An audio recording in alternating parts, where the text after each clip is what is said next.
मोक्षमार्गसंहितारं वेत्तारं कर्मभूभृतां यातारं विष्णुतत्त्वानां वन्दे तद्गुणनन्तरे। 3 गाथाएं हो गई थी। हाँ कल रिवीजन भी हो गया था उसका, हाँ है ना। हाँ। अब चौथी गाथा, है ना। चौथी गाथा मन में पढ़ो, ठीक। हाँ, पढ़ो। सुरपरिचिताडुभूता संवत्सरिकामभोगबन्धुता एयज्ञतस्सुलभो नरवैरसुतौघ्रतस्य। पहला शब्द क्या है? शुद्ध, परिचित, अनुभूता। क्या? श्रुत, परिचित, अनुभूता, ठीक। ये तीनों शब्द कहाँ प्रयोग किए थे अपन ने? किसके विषय हैं ये तीनों? मन के विषय, ठीक है। हाँ, परिचित की जगह पर दृष्टि लिया था अपन ने, है ना। ठीक है। सवस्व, सवस्व सरल है जी। सवस्व किसके लिए है? तो संसारी जीवों के लिए है। क्या किसके लिए है? संसारी। सर्वस्यापि, है ना। अपि उसमें लग गया है, ठीक है। सर्वस्य अपि क्या बन जाएगा? सभी लोगों में। ठीक है। काम भोग बंध कहा, कहा कहते हैं कथा को, है ना। नीचे देखो संकट छाया में काम भोग बंध कथा, ठीक है। तो श्रुत, श्रुत, परिचित, अनुभूत।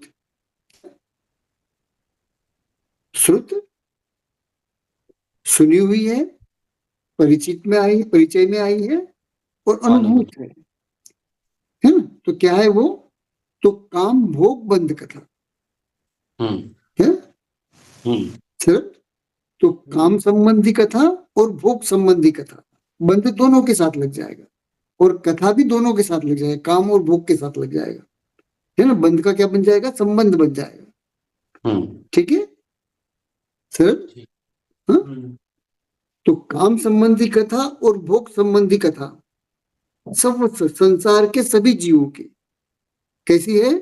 तो श्रुत है, सुनने में आई है, परिचित है, उनके परिचय में आई है, और अनुभूत है।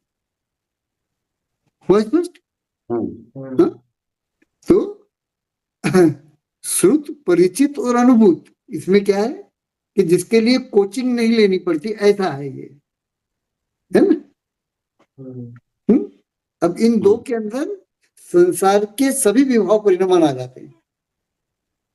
हुआ? चतुर्गति संसार में परिभ्रमण कराने वाले वो सारे की सारे परिणाम इसके अंदर आ जाते हैं, है ना। क्योंकि क्या करना कि काम संबंधी और भोग संबंधी कथा में संसार के सभी विभाव परिणाम को घोषित कर दे।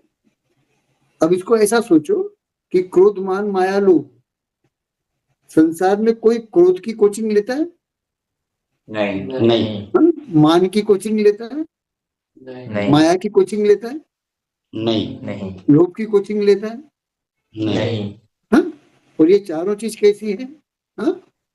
सुनी हुई है, परिचय में आई है, और अनुभव में भी आई है सर। हाँ?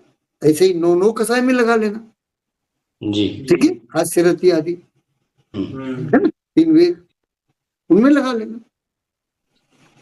और संसार में कभी किसी को आपने सोना सिखाया है क्या? निद्रा लेना सिखाया है क्या? नहीं। और वो निद्रा कैसी है? अनुभव के विषय है। श्रुत सुनी हुई भी है, उसके 5 वेद सुने हुए है ना। हाँ, और उनमें से मैं कौन सी निद्रा लेता हूँ उसका निर्णय करते हो, है ना। वो और वो निद्रा परिचय में आती है कि नहीं आती है? आती है ना। और उसका अनुभवन होता है कि नहीं होता है? होता है ना कि नहीं है? सरल अच्छे से। हाँ जी। तो काम भोग बंध कथा, तो काम संबंधी कथा और भोग संबंधी कथा ये कैसी है? सभी जीवों के श्रुत है, स्रोत परिचित है और अनुभूत है ना। इसके लिए कोचिंग लेने की आवश्यकता नहीं पड़ती, इसके लिए ट्यूशन लगाने की आवश्यकता नहीं पड़ती, इसके लिए किसी स्कूल में जाने की, किसी विद्यालय में जाने की कोई आवश्यकता नहीं पड़ती, ठीक है। हाँ? लेकिन उसके बाद भी लोग इन विषयों में भी आचार्यत्व करते कि नहीं करते? जी है ना? और इससे संबंधी पुस्तकें भी लिखी जाती लिखी जाती है। हुआ स्पष्ट कि नहीं? सरल जी। है ना? उसमें विशेषता का ज्ञान करने के लिए, ठीक है। हाँ? एकदम आसान है ना ये? जी। जी है ना? अब 5 इंद्रिय के विषय है। आज तक किसी माँ ने बच्चों को 5 इंद्रिय के विषय बताए कि ये इस इंद्रिय का विषय है, ये इस इंद्रिय का विषय है? हाँ? नहीं है ध्यान में कि नहीं? हाँ जी सरल। हाँ वो स्वाभाविक रूप से सीखता है कि नहीं? जी। हाँ? स्वाभाविक रूप से जानता है कि नहीं आप? हाँ जी। है ना? हाँ? अब यहाँ यह बतलाओ कि यह जो काम वो भोग संबंधी कथाएं हैं, ये क्या सिर्फ और सिर्फ मिथ्या दृष्टियों की ही सुनी हुई, उन्हीं के परिचय में आई हुई, वो उन्हीं के द्वारा अनुभव की गई है क्या? या कि सम्यक दृष्टियों की भी सुनी हुई, उनके भी परिचय में आई हुई और उनके द्वारा भी अनुभव की गई कथाएं क्रियाएं हैं? तो इसके उत्तर में कहा जाएगा कि ये काम व भोग संबंधी कथाएं न सिर्फ मिथ्या दृष्टियों द्वारा अपितु सम्यक दृष्टियों द्वारा भी सुनी गई है, परिचय में लाई गई है, वो अनुभव की गई है। वो इस पर पुनः प्रश्न उत्पन्न होगा। क्या इस पर पुनः प्रश्न उत्पन्न होगा कि ये कथाएं यदि न सिर्फ मिथ्या दृष्टियों अपितु सम्यक दृष्टियों द्वारा भी सुनी गई है, परिचय में लाई गई है, वो अनुभव की गई है, तो इसमें पर समयता अर्थात मिथ्या तो कहाँ है? हाँ प्रश्न उठेगा कि नहीं? कि ये कथाएं यदि मिथ्या दृष्टियों व सम्यक दृष्टियों ऐसे दोनों ही दृष्टियों की श्रुत परिचित व अनुभूत है, तो इसमें पर समयता कहाँ है? हाँ तो इसके उत्तर में कहा जाएगा कि यदि हमारी बुद्धि, हमारी प्रज्ञा में यह है कि इन काम व भोग संबंधी कथाओं को यह जो शरीर रूपी मैं हूँ यह कर रहा है, तो यह पर समयता है, मिथ्यात्व है। और यदि हमारी बुद्धि, हमारी प्रज्ञा में यह है कि ये भोग व काम संबंधी परिणाम स्वभाव परिणामों की तरह शरीर से भिन्न कहे जाने वाले जीव के ही विभाव परिणाम है, तो यह स्वसमयता है, सम्यक तो है, आत्मा के उस एकत्व की कथा में अंतर्भूत है, जिसकी की कथा दुर्लभ है। वो ये दुर्लभ क्यों है? हाँ ये कथा दुर्लभ क्यों है? तो इसीलिए कि इस कथा को न तो हमने कभी सुना, न ही कभी उससे परिचय हुआ और न ही कभी उसका अनुभव ही आया। वो इसी दुर्लभ कथा को कुंद-कुंदाचार्य जी इस गाथाचार की द्वितीय पंक्ति में कहेंगे। दूसरी पंक्ति क्या है? एयतस्य सुलभो नवरी न सुलहो वियतस्य। क्या? एयतस्य, एतस्य का अर्थ क्या है? एकत्व से। एकत्व ठीक है जी। एकत्व शब्द कहाँ आया था? पिछली गाथा में है ना। एकत्व का अर्थ क्या हुआ? दर्शन आत्मा, तादात्म्य संबंध होना, गुण गुणी। क्या? गुण गुणी संबंध। हाँ जिसमें तादात्म्य संबंध की कथा है जी। हुआ, जहाँ गुण गुणी में प्रदेश भिन्नता नहीं, प्रदेशत्व की अपेक्षा से गुण और गुणी एक ही है। हुआ स्पष्ट? हाँ तो एकत्वस्य उपलम्भ, उपलम्भ किसे कहते हैं? उपलब्ध होने को। उपलब्धि किसे कहते हैं? उपलब्ध किसे कहते हैं? उपलब्धि को। लेकिन एकत्व संबंधी जो कथा है जिसकी चर्चा हम गाथा 3 में कर चुके हैं, क्या कौन सी? एकत्व संबंधी। एकत्व कैसा है? तो जहां प्रदेश भिन्नता नहीं है, इसलिए वहां संयोग संबंध भी नहीं, तो गुण गुणी में कौन सा संबंध है वहां? तो वहां तादाद में संबंध है। तादाद में संबंध है। हुआ कि नहीं सर? जी जी चूंकि वहां तादाद में संबंध है, इसलिए कथनचित गुण को गुणी और गुणी को गुण भी कर दिया जाता है। जैसे आत्मा को ज्ञान और ज्ञान को आत्मा कहा जाता है। हुआ कि नहीं? हाँ उससे द्रव्य का निर्णय करने में सहजता रहती है, गुण के द्वारा कहा जाए या गुणी के द्वारा कहा जाए। हुआ स्पष्ट कि नहीं? जी जी हाँ? है ना? तो क्या कह रहे हैं? उपलब्ध का अर्थ क्या है? उपलब्ध होना। उपलब्धि, है ना? उपलब्धि। उपलब्धि। अब कथा शब्द जो है एकत्व के साथ जोड़ लेना। कथा को क्या करना? एकत्व के साथ। एकत्व के साथ जोड़ लेना, है ना? कि एकत्व की जो कथा है वह हाँ, उपलब्ध नवरी। नवरी किसे कहते हैं? केवलम। नीचे उसका पर्यायवाची क्या दिया है? केवलम। केवलम। और केवलम एवकारवाची है। क्या? एवकारवाची है, और इसके द्वारा ही अर्थ को कहा जाता है। किस अर्थ को कहा जाता है? हाँ, तो ही अर्थ को कहा जाता है। हाँ? संसार में एकत्व की कथा ही ऐसी है जो न सुलभ हो, अर्थात सुलभ नहीं है। और वह एकत्व कैसा है? तो विभक्तस्य, संस्कृत का पढ़ रहा हूं, है ना, छाया का। और जी। ऊपर प्राकृत में क्या दिया है? विहत्तस्य। हुआ? जो पर से विभक्त है, हुआ? इसलिए जो एकत्व है, हुआ? जिसमें पर का अंश मात्र भी नहीं है, ऐसा जो है वो एकत्व। उस एकत्व की जो कथा है ना, संसार में वो अकेली ऐसी कथा है जो सुलभ नहीं है। आए ध्यान में कि नहीं आया? बात पकड़ में आ गई? जी। हाँ? है ना? और वो एकत्व क्या है? दर्शन ज्ञान चारित्र्य। हाँ, है ना? दर्शन ज्ञान चारित्र। दर्शन ज्ञान चारित्र को आदि लेकर के सभी गुण उसके अंदर गर्भित कर लेना। ठीक है जी। हाँ? तो जो दर्शन ज्ञान चरित्र है वो सुलभ नहीं है। हाँ, उसकी जो कथा है वो आत्मा है, और आत्मा दर्शन ज्ञान चरित्र है। ऐसी जो कथा है वो सुलभ नहीं। क्या कहते हैं? जी ध्यान में हाँ? कि दोनों में प्रदेश भिन्नता नहीं है। क्या कह रहे हैं? तो यही कि दर्शन ज्ञान चरित्र स्वभाव रूप परिणमित हो रहे हो या कि विभाव रूप, दोनों ही स्थितियों में उनमें वो आत्मा में प्रदेश भिन्नता नहीं है। वह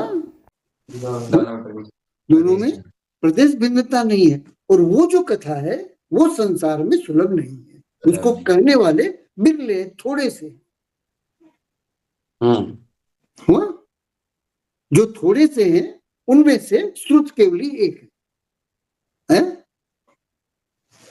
सरल जी। है ना? और उन श्रुत केवलियों का कहा हुआ मैं यहां कहूंगा। ध्यान कि नहीं? पहली गाथा से संबंध बन गया, पहली दूसरी तीसरी तीनों गाथाओं से संबंध बन गया। जी जी है ना? हुआ? क्या कह रहे हैं? कथा। क्या कथा किसे कहते हैं? तो व्याख्यान को कथा कहते हैं, है ना? कहानी को ही कथा नहीं कहते हैं। व्याख्यान को कथा कहते हैं, प्रवचन को कथा कहते हैं। किसे कथा कहा गया है? हाँ? प्रवचन को, व्याख्यान यहाँ को। पर हाँ, एकत्व के साथ जो कथा जुड़ेगा तो एकत्व संबंधी कथा, एकत्व संबंधी व्याख्यान, एकत्व संबंधी प्रवचन, एकत्व संबंधी लेखन, ये सब इसके अंदर रहेगा। हुआ स्पष्ट कि नहीं? जी जी। तो वो कैसी है? तो उसकी उपलब्धि। पहला तो एकत्व कैसा है? तो विहत्तस्य है, जिसमें पर का अंश मात्र भी नहीं है। और वे पर कौन है? हाँ? वे पर कौन है? तो 5 प्रकार के शरीर और स्व आत्मा से पृथक। क्या? कि 5 प्रकार के शरीर और स्व आत्मा से पृथक जितने भी संसार स्थित द्रव्य हैं वे सब पर हैं, फिर वे जीव हो या अजीव हो। वो स्पष्ट? हाँ, चलो एक बार फिर से बतलाओ। हाँ, तो एक बार फिर से बतलाओ और ऐसे बतलाओ कि जैसे पहली बार सुन रहे हो। ठीक? आत्मा और शरीर कब से एक साथ है? अनंतकाल हो गया, अनादिकाल से है। लेकिन आत्मा ने पुद्गल का गुण कोई ग्रहण किया? शरीर रूपी पुद्गल का कोई भी गुण ग्रहण किया क्या? नहीं। उत्तम गुत्था है, ऐसे उत्तम गुत्था है जिसको पृथक नहीं किया जाता आसानी से, है कि नहीं? ठीक है जी। हाँ। उसको पृथक्कीकरण की जो क्रिया है बहुत दुखदायी है, बहुत कष्टकारी है। और इसीलिए किसी के शरीर के किए गए घात को किसी के शरीर के किए गए घात को जीव का किया गया घात कहा जाता है। हुआ सर? है ना? हम लोगों ने रुद्र ध्यान पढ़ा या आर्त ध्यान पढ़ा ना? हाँ, तो आर्त ध्यान में एक वेदना नाम का ध्यान है? तो वेदना नाम का जो ध्यान है वह ध्यान कब कहलाता है? वेदना नाम का ध्यान कब कहलाता है?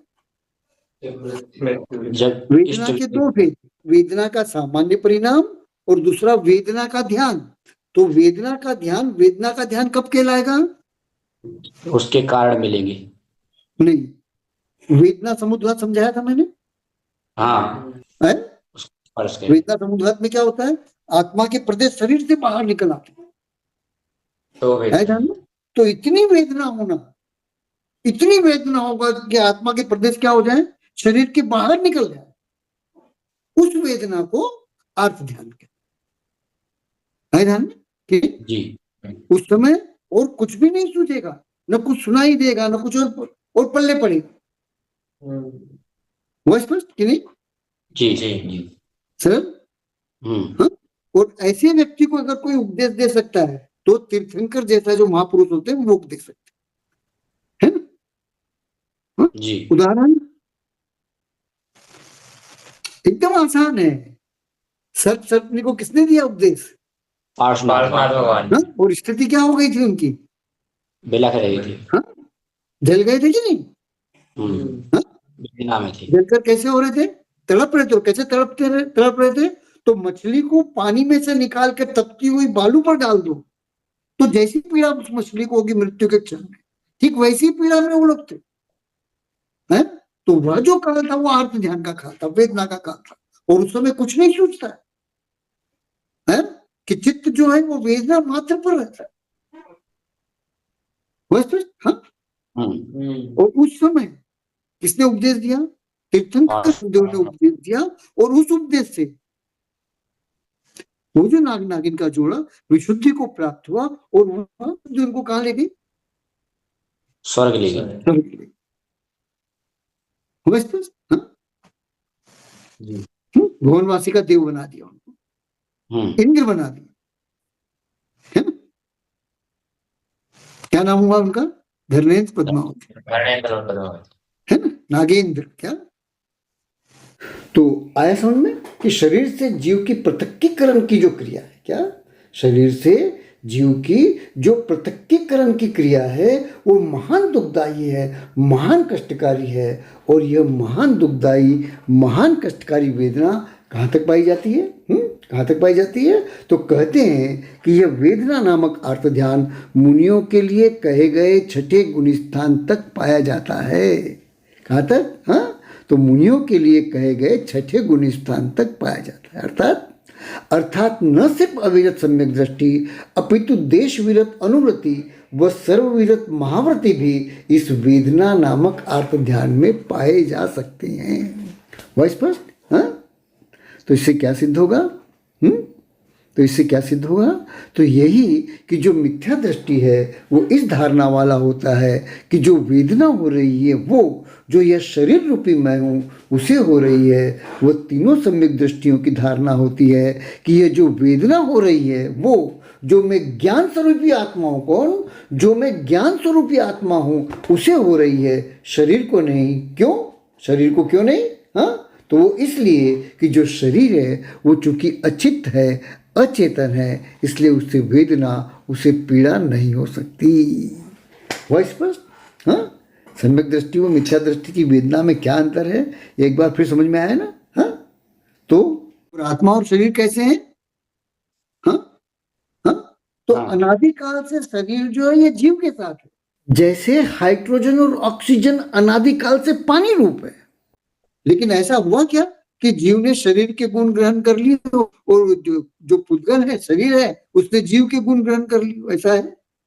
नहीं नहीं है। जीव जीव है और पुद्गल पुद्गल है। हुआ?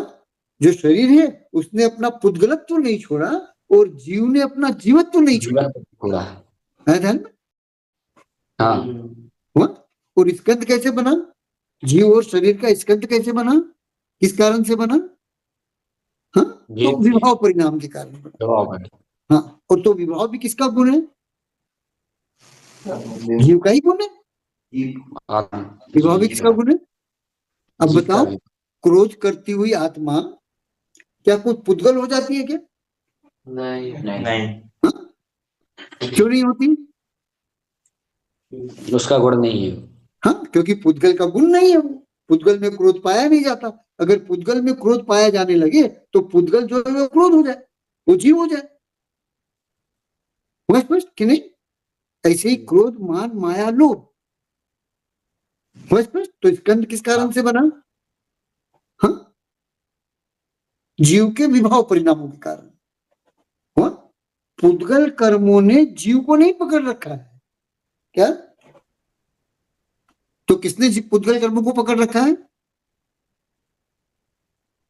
जीव ने पुद्गल कर्मों को पकड़ रखा है। पुद्गल कर्म जीव को क्यों नहीं पकड़ सकते? क्योंकि उसमें चेतनता नहीं है, उसको पता ही नहीं है कि जीव क्या है। जैसे उदाहरण के लिए, हाँ, चुंबक और लोहा है, तो तुम यह कह सकते हो क्या कि लोहे ने चुंबक को खींचा? नहीं। हाँ? आया ध्यान में कि नहीं? हाँ, जी। हुआ? बंध को कौन प्राप्त हुआ? तो चुंबक प्राप्त हुआ ना? जी। नहीं? हाँ, और किस कारण से प्राप्त हुआ? तो अपने चुंबकत्व गुण के कारण प्राप्त हुआ। स्पष्ट? हाँ, कि लोहे का और चुंबक का बंध क्यों हुआ? तो चुंबक के चुंबकत्व गुण के कारण। वैसे ही जीव यदि बंध को प्राप्त हुआ है, जीव यदि स्कंदत्व को प्राप्त हुआ है, तो किस कारण से? तो अपने विभाव का कारण से। विभाव पर। हुआ स्पष्ट कि नहीं? विभाव परिणति से हुआ कि नहीं? तो विभाव परिणाम से परिणमित जो जीव है तो वह भी उसका जीवत्व है, और स्वभाव परिणाम से जो परिणमत्व है वो भी उसका है। जीव जो है अकेला स्वभाव परिणामी नहीं है और अकेला विभाव परिणामी नहीं है, वो कथनचित विभाव परिणामी भी है, कथनचित स्वभाव परिणामी। स्वभाव परिणामी कि नहीं? और यदि जीव विभाव परिणामों से परिणमित होने की शक्ति वाला न हो तो क्या पुद्गल कर्मों का उदय जीव को विभाव परिणामों से परिणमित करा सकता था? नहीं ना? हाँ, इसलिए जीव कैसा है? तो जीव स्वभाव परिणामों से परिणमित होने की शक्ति वाला भी है और विभाव परिणामों से परिणमित होने वाली शक्ति वाला भी। हाँ, लेकिन विभाव परिणाम से परिणमित होते हुए, जैसे चुंबक लोहे को खींचता है ना? लेकिन लोहा चुंबक नहीं हो जाता। हो जाता है? नहीं होता है। हाँ? नहीं होता।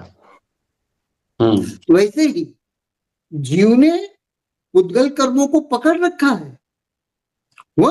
पुद्गल कर्मों को जकड़ रखा है और पुद्गल कर्म आत्म प्रदेशों में आकर के ठहर गए हैं, वहीं रह रहे, वहीं निवास कर रहे हैं, बंध को प्राप्त हो गए।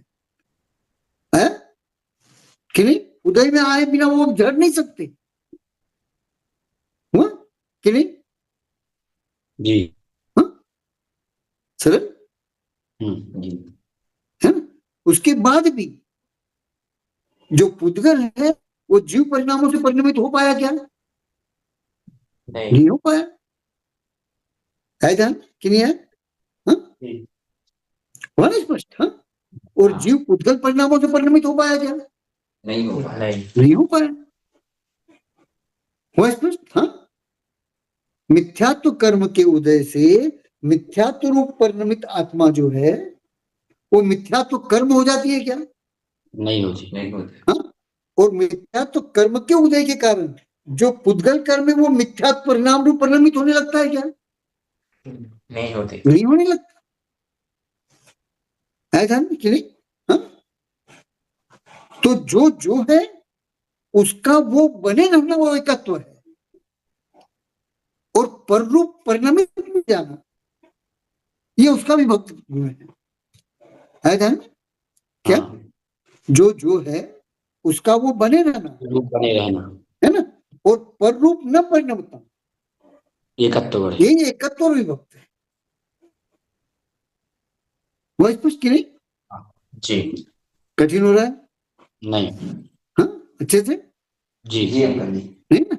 अब एकत्व की जो कथा है ना उसको कल जो 119 हम लोगों ने तत्वों में लिया था हाँ। उसमें लगा है। हाँ? अब विज्ञान को जब पता चला कि 119 तत्व से सारी चीजें बनी हुई है, जितने स्कंद हैं वो सब किससे बने हैं? हाँ? वो इन्हीं 119 तत्वों से मिलकर के बने, है ना? तो इन तत्वों की पृथक से उपलब्धि वो करने लगा कि नहीं करने लगा?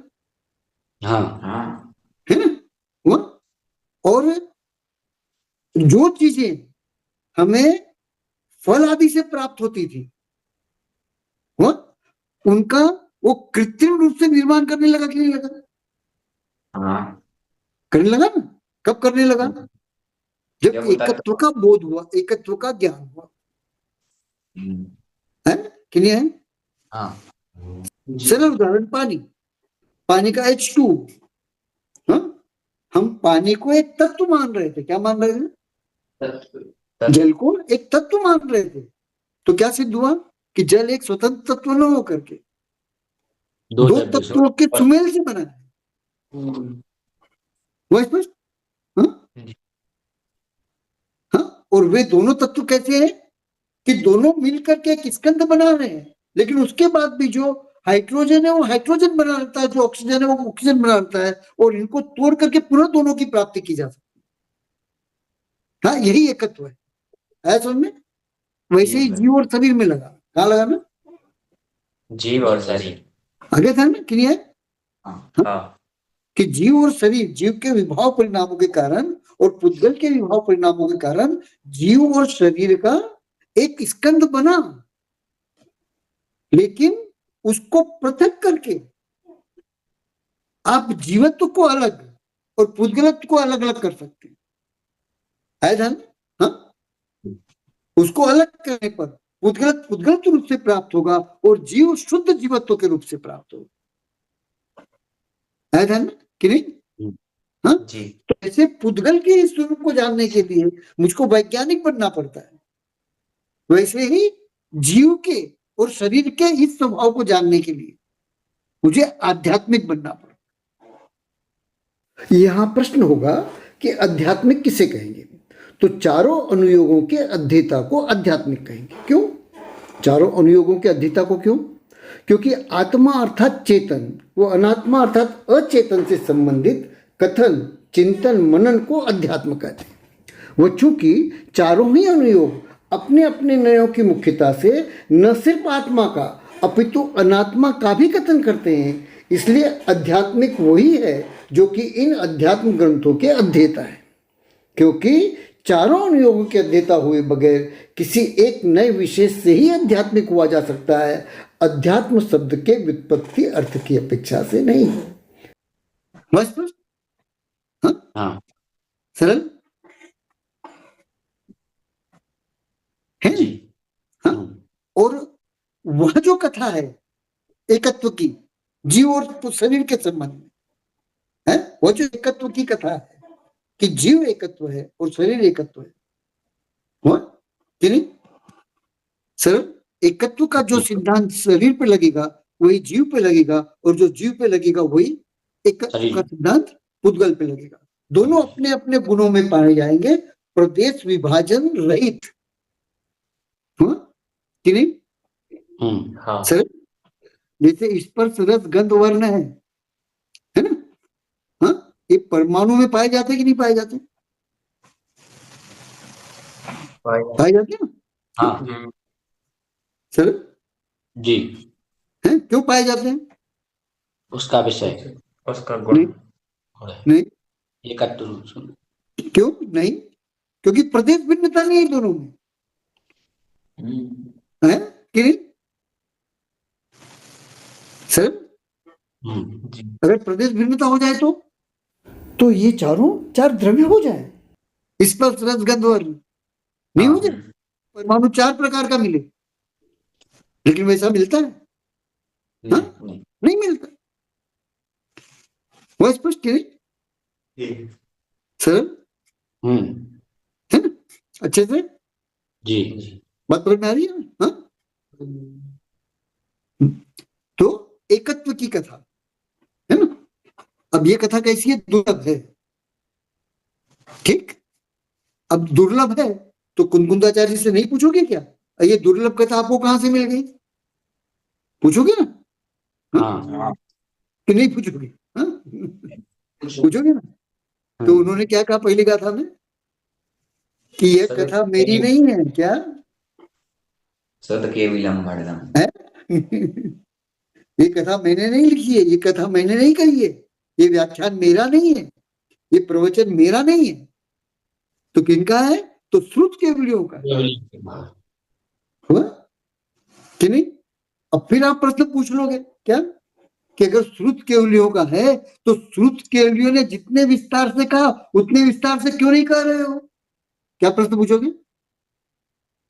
क्या ऐसा है क्या कि सार सार को गई रहे तोता दे उड़ा है? कहीं ऐसा तो नहीं है कि आपने सार सार ले लिया और जो तोता था उड़ा दिया? तो क्या श्रुत केवलियों के वचन में ऐसा कुछ होता है जिसको तोता कहा जा सके? हाँ? जिसको उड़ा दिया नहीं, नहीं कहा जा सकता है कि नहीं? तो प्रश्न उठेगा कि नहीं पूछेगा? हाँ? कि जैसा श्रुत केवलियों ने कहा ठीक वैसा ही क्यों नहीं कह रहे हो? कथा को ठीक वैसी सुलभ क्यों नहीं कर रहे हो? हुआ कि नहीं? जी उसके सार को क्यों कह रहे हो? तो कुंदकुंदाचार्य जी क्या उत्तर देंगे? हाँ? कि पंचम काल के दोष के कारण, हुंडाव सर्पणी काल के दोष के कारण वह जो द्वादशांग है सार रूप से मुझ तक आया है, जैसा का तैसा नहीं आया, पूरा नहीं आया, है कि नहीं? समझ में? हाँ? इतने विस्तार से श्रुत केवली ने कहा उतने विस्तार से ना आकर के आचार्य परंपरा से होते हुए मुझ तक कैसे आया है? हाँ?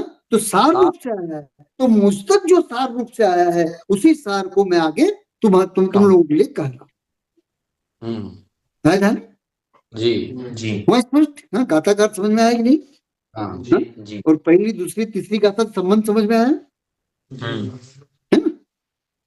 ठीक है, तो कौन सी कथा कहेंगे यहाँ पर, यहाँ से आगे जो दुर्लभ है दुर्लभ कथा, है ना? काम और भोग संबंधी कथा नहीं कहेंगे इसके आगे। क्या क्यों नहीं कहेंगे? क्योंकि वो तो सुलभ है। दुर्लभ है, क्या अनुभव का विषय है ना? आप लोग आपस में आचार्य तो कर लेते हो उस कथा का, तो उस कथा को पृथक से कहने की आवश्यकता नहीं है ना? वो उस कथा की पृथक से शिक्षा देने की आवश्यकता नहीं है। जी वो कि जी है ना? तो जिसको पृथक से पढ़ाने की शिक्षा देने की आवश्यकता नहीं है उसको मैं क्यों कहूंगा? ना कहकर तो मैं किसे कहूंगा? तो एकत्व को। और यह एकत्व क्या है? तो सरल है। कैसे? तो हमारी धारणा, हमारी बुद्धि यदि यह स्वीकार कर बैठी है कि जीव ही शरीर और शरीर ही जीव है, क्या कि जीव ही शरीर और शरीर ही जीव है। वो इसी कारण से न सिर्फ काम परिणाम अपितु भोग परिणाम से भी शरीर रूपी जीव ही परिणमन कर रहा है। तो यह एकत्व नहीं है, अपितु अनेकत्व में एकत्व बुद्धि है। और यदि हमारी धारणा, हमारी बुद्धि यह स्वीकार किए हुए है कि न सिर्फ काम भोगादि विभाव रूप परिणत दर्शन ज्ञान चरित्र अपितु स्वभाव परिणत दर्शन ज्ञान चरित्र भी जीव ही है, शरीर नहीं, तो ऐसी बुद्धि तादात्म्य में एकत्व में स्थित बुद्धि है, संयोग में अनेकत्व में एकत्व को स्वीकार करने वाली बुद्धि नहीं। तो यह एकत्व क्या है? हा? कि दर्शन ज्ञान चरित्र और जीव ये गुण है। क्या है? इसमें जीव जो है वो गुणी है और दर्शन ज्ञान चरित्र जो है वो गुण है। फिर वो दर्शन ज्ञान चरित्र विभाव परिणमित हो या कि स्वभाव परिणमित, वह स्पष्ट? हाँ जी नहीं? तो मैं यही कथा कहूंगा, मैं इसके बारे में बताऊंगा कि दर्शन ज्ञान चरित्र जो है वो जीव है, जो जीव है वो दर्शन ज्ञान चरित्र है। कि नहीं? और अगर तुम्हारी बुद्धि ऐसी हो गई होगी कि शरीर ही जीव है क्या जी, तो मैं उस बुद्धि से भी तुमको मुक्त कराऊंगा है। और क्या बताऊंगा कि शरीर और जीव में विभक्तता है, एकत्व नहीं है ध्यान में कि नहीं? हाँ, और जैसा मैं कह रहा हूं वैसा तुमने ग्रहण कर लिया तो तुम भी स्व समय हो जाओगे मेरी तरह। स्पष्ट क्या कह रहे हैं यहाँ पर? बात पकड़ में आई कि नहीं? जी सरल? हाँ। अच्छा, अब यहाँ पर जो कहा है सुलभ नहीं है, तो अब सुलभ नहीं है का अर्थ क्या है? दुर्लभ है। सुलभ मतलब दुर्लभ है ना? हाँ, अब दुर्लभ क्यों है? हमारा विषय, क्योंकि यह एकत्व की जो कथा है जो मुझे श्रुत केवलियों के माध्यम से मिली है वो शुद्ध न तो सुनने में आई है, न परिचय में आई है और न ही अनुभूत है ध्यान में कि नहीं? जी सर जी जी कि नहीं? है ना? बात समझ में आ गई अच्छे से? हाँ जी जी हाँ? कि यह जो कथा है वो कैसी है? न तो कभी सुनने में आई है, न कभी परिचय में आई है और न ही अनुभूत है। तो सुनने में जो नहीं आई है, परिचय में जो नहीं आई है और जो अनुभूत भी नहीं है, उस कथा को मैं यहाँ कहूंगा। कैसे कहूंगा? तो उसका सार कहूंगा। क्यों सार कहूंगा? क्योंकि श्रुत केवलियों ने जो इसको विस्तार से कहा है वो विस्तार मुझ तक नहीं आया, मुझ तक उसका सिर्फ सार सार आया है, इसलिए मैं उसके सार को कहूँ। जी जी ठीक है, फिर समझा रहा हूं क्या कि सार सार को गही ले थोथा दे उड़ाए, ऐसा जिनेंद्र भगवान के वचन नहीं है क्या? तीर्थंकर भगवान ऐसा कुछ भी नहीं कहते हैं जो थोथा हो। फिर हाँ? जी हाँ, ठीक है। तो कुंकुंदाचार्य जी ने सार क्यों कहा? काल, हाँ, काल के क्यों प्रभाव कहा? से, काल के प्रभाव से, है ना? पंचम काल है और ऊपर से हुंडावसर्पणी काल है ना? इसको हम लोग क्या बोलते हैं, मुहावरे की भाषा में कहते हैं, एक तो करेला ऊपर से नीम चढ़ा। क्या कहते हैं? है ना, मुहावरों की भाषा में क्या कहते हैं कि एक तो करेला ऊपर से नीम चढ़ा। आगे समझ में? हाँ जी अच्छे से? हाँ जी। तो यहाँ से आगे जो कथा चलेगी वो किसकी चलेगी? एकत्व की चलेगी। हाँ? और विभक्त की चलेगी। किसकी? क्यों दोनों कथा क्यों चलेगी? अंतिम प्रश्न, इस गाथा का अंतिम प्रश्न कि दोनों कथा क्यों चलेगी? निश्चय और व्यवहार को दर्शाने के लिए। नहीं नहीं नहीं, दोनों ही परिणाम जी, क्योंकि तुम्हें दोनों को जानना जरूरी है। किसको?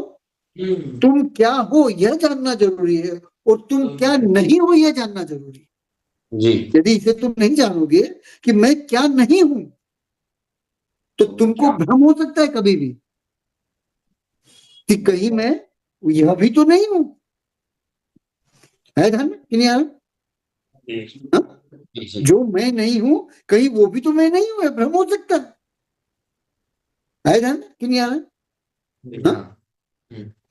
सर जी जी तो मैं क्या हूं यह जानना भी जरूरी है, और मैं क्या मैं नहीं हूं यह जानना भी जरूरी है। एकत्व को जानना भी जरूरी और विभक्त को भी जानना जरूरी है। जी शरीर को कब कहोगे कि यह आत्मा नहीं है? कब कहोगे? जब शरीर को जानोगे कि वो पुद्गल है। क्या कब कहोगे? हाँ शरीर को जब जानेंगे, है ना, जब जानोगे तभी करोगे ना। और फिर अपनी प्रज्ञा में, अपनी धारणा में, अपनी बुद्धि में, कहा कि अपनी प्रज्ञा में, अपनी धारणा में, अपनी बुद्धि में ये भेद विज्ञान कब उत्पन्न करोगे कि जीव और शरीर दोनों एक नहीं है? यह भेद विज्ञान कब उत्पन्न करोगे? हाँ? जब दोनों को जानोगे तभी करोगे ना। कि यह शरीर है और यह मैं हूं, यह जो परिणाम करने वाला है यह मैं हूं। हाँ? और जिसके माध्यम से मैं प्रवृत्तियां कर रहा हूं वो शरीर, वो पुद्गल है ध्यान सर। इसलिए एकत्व को भी जानना है और विभक्त को भी जानना है। मैं क्या हूं यह भी जानना है और मैं क्या नहीं हूं यह भी जानना है। जो सिर्फ एकत्व को जानता है और विभक्त को नहीं जानता वो भी सम्यक दृष्टि नहीं, और जो सिर्फ विभक्त को जानता है और एकत्व को नहीं जानता है वो भी सम्यक दृष्टि नहीं। मतलब दोनों ही सम्यक दृष्टि। जी बात पकड़ में आई कि नहीं है? जी हाँ? जी प्रमाण प्रमाणाभास शब्द यहाँ पे याद कर लो, है ना? ठीक है। हाँ? तो प्रमाण का अर्थ क्या हुआ? जो दोनों को जानता है, और समझ इसको एकत्व को भी जानता है और विभक्त को भी जानता है। को भी जानता है। मैं क्या हूं इसे भी जानता है और मैं क्या नहीं हूं इसे भी जानता है। और प्रमाणाभास क्या है? तो प्रमाणाभास इससे विपरीत है। और इस प्रमाण वो प्रमाणाभास को जानने से क्या होता है? हाँ, तो मैं जो नहीं हूं उसके अंदर मैं की बुद्धि उत्पन्न नहीं होती है। हुआ? और जो मैं हूं उसमें मैं की बुद्धि उत्पन्न होती है, उसमें पर की बुद्धि उत्पन्न नहीं होती। जी सर हाँ सरल। हाँ, ठीक है। और फिर ध्यान रखना कि यह परिभाषा सिर्फ हमारे पास नहीं है। शेष चार दर्शन जो है चार वाक को छोड़ करके वे भी आत्मा को ऐसे ही मानते है कि नहीं? जी सर उनके जो मिथ्या दृष्टि होने के कारण है वो भिन्न भिन्न है। इसलिए शरीर और जीव को भिन्न भिन्न मानने मात्र से सम्यक दृष्टि नहीं बन जाओगे, और भी दृष्टियां ठीक करनी पड़ेगी। है ध्यान कि नहीं? जी सर है ना सर? हाँ जी हाँ। बस शरीर और जीव को एक न मानने से आप चार्वाक बनने से बच जाओ। क्या क्या बनने से बच जाओगे? हाँ? तो चार्वाक बनने से बच जाओ, बच जाएंगे। हाँ सर। अन्य चार से नहीं बचेंगे, हम्म अन्य चार से नहीं बचेंगे लेकिन। हाँ, अन्य चार से कैसे बचोगे? क्योंकि वे भी तो यही कह रहे हैं ना। तो वे जिन कारणों से मिथ्या दृष्टि है ना, जिन कारणों से उनका जो दर्शन है वो क्या शब्द आया था परीक्षा बुक जी में? दृष्टोपी दृष्टोपी समारोह समारोह। क्या शब्द आया था? समारोह समारोह। उनका दर्शन कैसा है? तो समारोह सहित है। तो जिन कारणों से समारोह सहित है उन कारणों से वे समारोपी हैं। हाँ? इस कारण से नहीं सर। जी है ना? हाँ, ठीक है। हाँ जी तो यहाँ पे इसको पूरा करें। ठीक, कोई प्रश्न नहीं है ना अभी? हाँ? चारों गाथाओं का संबंध समझ में आ गया ना? जी हाँ? हाँ कि चारों गाथाएं जो है वो एक दूसरे से संबंधित है। ठीक है। जी हाँ? हाँ। तो इसका समापन मंगलाचरण कर ले। जी चलो करो। वाणी के ज्ञान से सोचे लोकालु दो वाणी मस्तक धरो सदा दिखूंडो ये जनवाणी वारती दो दिन रुते शरणागति स्वभाव सुचे देव भजो अरिहंत को गुरु सेवा निर्गन दया धर्म पालो सदा देवी मोक्ष का पंथ